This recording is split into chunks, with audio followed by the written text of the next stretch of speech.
Уважаеми зрители, сега на пряката ни линия е невероятният култовия рапър Гошо от почивка. Всички много добре знаете.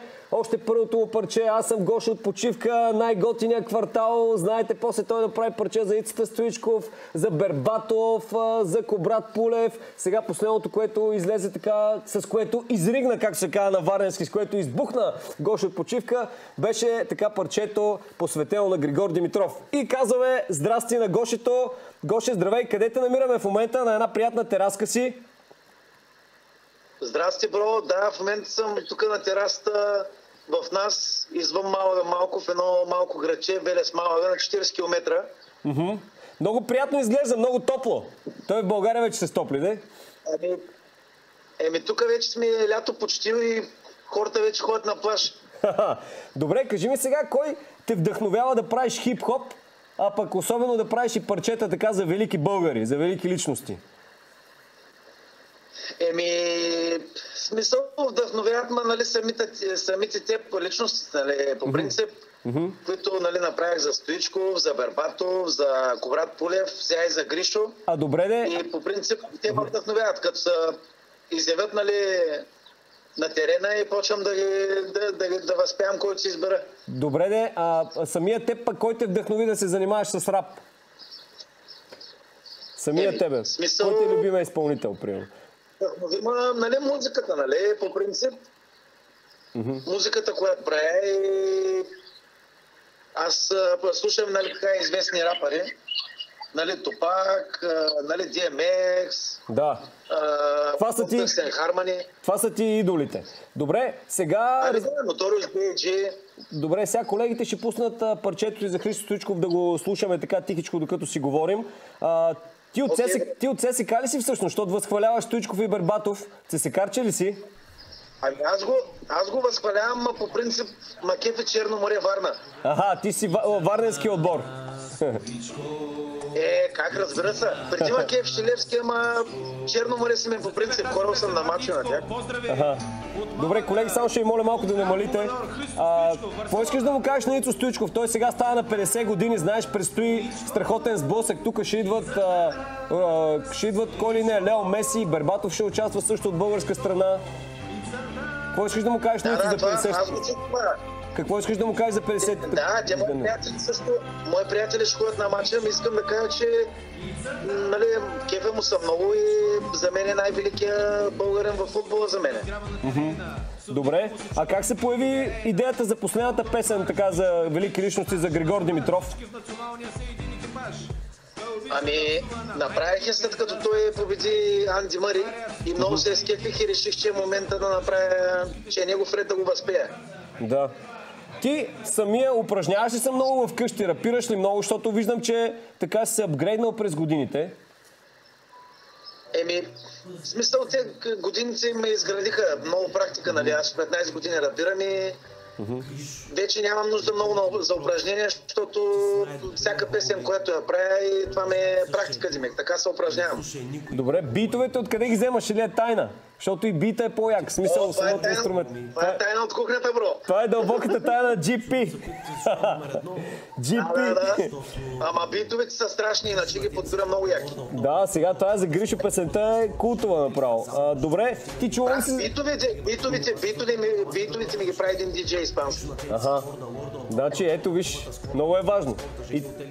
Така, чува ли си за един друг интернет феномен за Джорджано? Какво мислиш за Джорджано? Гледал ли си му неговите неща? Да, много ясно, че го знам, ама смисъл, че...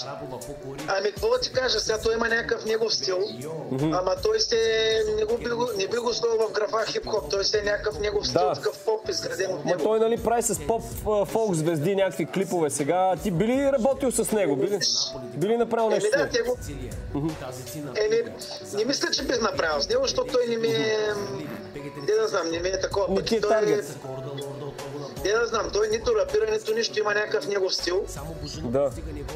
И за песен с него не мисля, че мога да направя, ама в смисъл, че щом вари пари от и нещо, значи върви нагоре. Значи го харесват някакви хора. Добре, колко ще ни струва, ако искаме... Има някаква аудитория. Колко ще ни струва, ако искаме да наем GP да ни пее на парти, примерно? Или... Не знам да ти кажа. Трябва да платим пътните разходи, ако идваш до България, нали? В смисъл, със сигурност. Да, това допълнително се обсъжда. А пък аз иначе прави песни по поръчка. Това исках да кажа, да. А пък една песен колко ще ни струва? Гледам сега, че си написал песен за Кедъра, за Камен Алипиев. Скоро са ти поръчали. Да.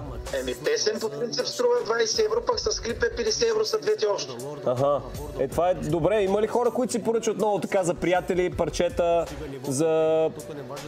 Прием, правят ли го като подарък за рождение? Мои приятели, има хора също, които не ги познавам, де си поръчват. Не са много, но не са и малко. Средно положение. Ти в Испания популярен ли си? Но има интерес.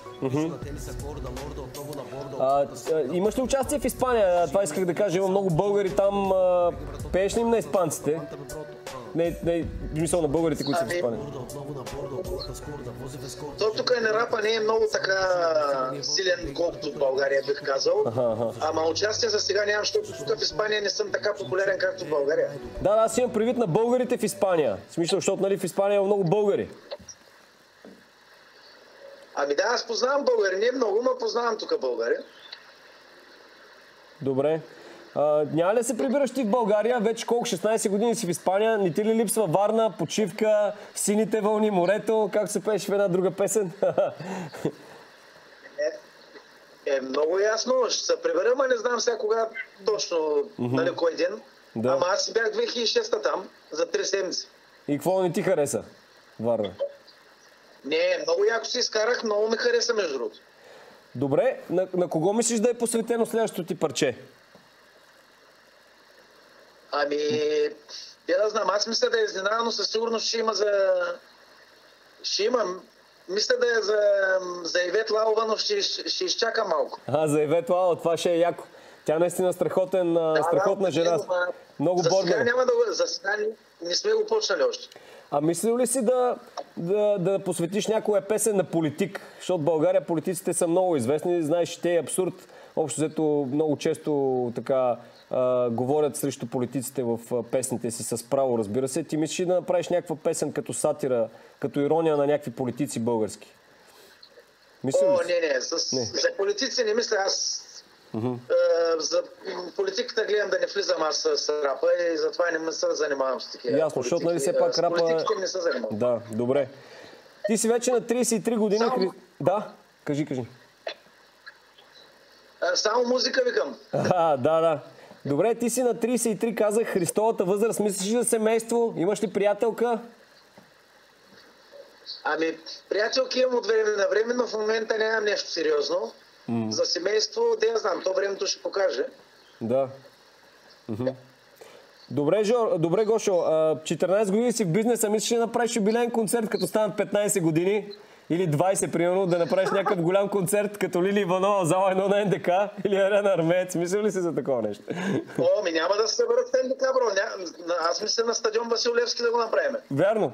Колко фена имаш? Смисъл, колко човека така ти пишат и се кефят и коментират песните ти? Много хора ли ти пишат на личен профил в Фейсбук? Пишат сега.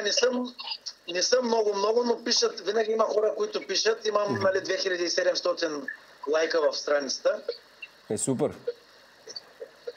Има хора, които ми се кефят много през годините. Има от малки, които са ме слушали. Аз съм сред тях. Още казах ти, помня първото парче. Нали това беше първото или не беше първото? Аз съм Гошо от почивка, най-готиния квартал. Съм Гошо от почивка, много бой съм ял. Безспорен хит, това е почивка. Първата ми песен, която записах въобще. Култово ретро парче, ретро рап. Добре, Гоше. Това е супер яко. Ще ти казваме чао, малко закъснява звука, но пък благодарение на новите технологии може да свържем с тебе. Чакаме песен за Ивет Лалова, разбрахме се много добре и юбилеен концерт. Дали ще бъде на стадион Васил Левски, ти ще прецениш. Жив и здрав да си и много поздрави на Испания от България и като дойдеш тук да ни гостуваш на живо в предаване. Поздрави за... Мерси много и поздрави за всички фенове на 359, най-яката телевизия и продължайте напред. Добре, пожелавам ти награда да вземеш живот и здраве за напред. Добре, от нас жив и здрав, чао, хубав ден. Това беше Гошо от почивка. Много се радваме, че се свързахме с него. Знаете, той направи култови парчета, последното от които за Григор Димитров. Предстои парче за Ивет Лалова.